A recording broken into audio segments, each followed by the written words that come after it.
Report naman mula po kay Mar Gabriel. Isinailalim na raw po sa state of calamity ang bayan ng Montalban o Rodriguez Rizal kasunod ng naranasang malawakang pagbaha. Nako, Mar, ang detalye ng balita. Mar? Yes, Jen, umabot na nga sa 5,000 individual o katumbas ng 1,500 na pamilya ang apektado ngayon ng pagbaha dito sa bayan ng Rodriguez Rizal.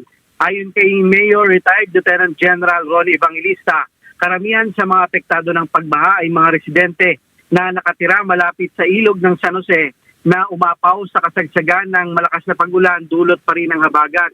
Sa ngayon, apektado raw ng pagbaha yung 8 sa 11 ng mga barangay dito sa Rodriguez Rizal. Wala namang naitalang casualty sa nararanasang pagbaha maliban doon sa 2 residente ng Sitio Wawa na nasawi noong Miyerkules dahil sa nangyaring rock slide. Kahapon, Jen, umabot sa second alarm o orange warning yung tubig dito sa ilog na nagdulot ng pagbaha sa mga mabababang lugar. Ang mga residente tumutuloy ngayon sa mga kalapit na paaralan gaya na lang sa Kasiglahan Village Elementary School kung saan nandun yung higit sa 1,000 individual.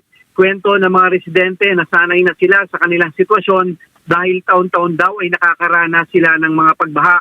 Pero para sa kanila hindi tama na masanay din ang gobyerno sa kanilang sitwasyon kaya dapat daw ay gumawa ng konkretong plano upang maibsan yung nararanasang baha. Samantala, Jen, bukod dun sa tuloy-tuloy na pagbuhos ng ulan, nasa spilling level na rin yung Wawa Dam na nagpapakawala ng tubig na abot sa 464 cubic meters per second. Kaya naman ngayong hapon isinailalim na sa state of calamity itong bayan ng Rodriguez upang matugunan niya yung pangangailangan ng mga apektadong residente. Ayon kay Mayor Evangelista, nasa kamay ng national government ang solusyon sa taon-taon na baha na dinaranas nila. Yan ay ang muling pagsasaayos ng palpak na disenyo ng flood control sa Barangay San Jose. Kung dati raw kasi ay aabot sa 200 meters yung lapad nitong ilog pero dahil sa proyekto ay kumipot ito. Kaya madali nang umapaw sa mga kalapit na lugar. Kaya Jen, ang panawagan ngayon ng mga residente sana raw ay matugunan yung kanilang panawagan.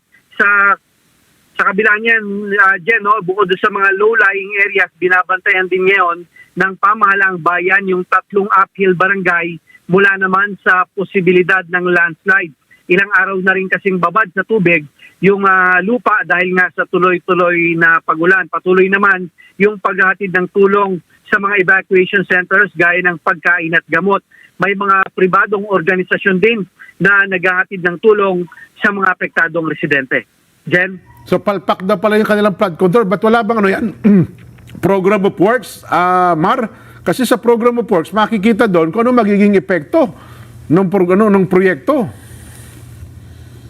Yun nga, Jen, ang sinasabi ni Mayor, original kasi siya dito sa ng Montalban, no? Oo. So, nung nasaksihan niya raw, itong tulay na ito ng San Jose, kung gaano kalapad ito, ganon din kalapad yung ilog dito sa baba. Oo. Kaya nagulat siya gawin itong flood control, kumipot yung daanan ng tubig. Kaya yung kalsada o yung temporary road na ginawa dito sa tabing ilog, pag malakas ang ulan, talagang hindi rin madaanan dahil inaabot ito ng tubig baha.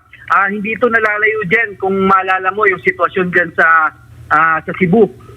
Tila ganun din yung nangyari, no? Yung daanan ng tubig, mas makipot na doon sa original waterways nung araw. Yes. Ayun, naalala ko ako yung nakatira pa dyan Umabot hanggang doon sa pamayanan Di ba? Meron pang isang pader dyan na natumbay. Di ba, Mar? Oo, Jen.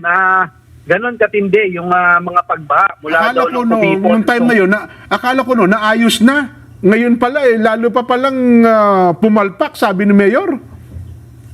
Well, yun nga ang crowd mga residente. Kung ang Marikina ngayon hindi na masyadong binabaha, marami sa mga barangay dito sa Rodriguez at sa San Mateo ang apektado ngayon ng pagbaha dahil nga sa pagkipot ng ilog at mababaw na rin daw ito, hindi tulad nung dati, Jen. Kaya ang nakikita nilang long-term solution dito, ayusin itong flood control, palaparin uli para yung volume ng tubig na nanggagaling dyan sa Wawa. Actually, nakatulong pa nga raw yung ginawang bagong dam dyan, no, sa Upper Wawa Dam, dahil kahit papano ay nakakapag-hold na yon ng malaking volume ng tubig. Pero pag ganito, na tuloy-tuloy yung buhos ng ulan, umaabot din yan sa spilling level. Kaya ngayon, tuloy-tuloy yung pagpapakawala na nakakadagdag doon sa volume naman ng buhos ng ulan. Yes. Magkano kaya naubos na flood control project? Mar, alam ba ni Mayor? Yun ang hindi nabanggit sa atin ni Mayor, no? Pero tumanggi rin siya nabanggitin kung sino yung mga yung mga inabutan niyang mga opisyal na nasa likod nitong proyekto na ito. Pero definitely, Jen, ang national government daw ang dapat na umaksyon dito sa usapin na ito sa kanilang bayan para nga maiwasan na yung mga pagbaha. Okay, salamat na marami. Yan po si Mar Gabriel mula po sa bahagi ng Rodriguez, Rizal.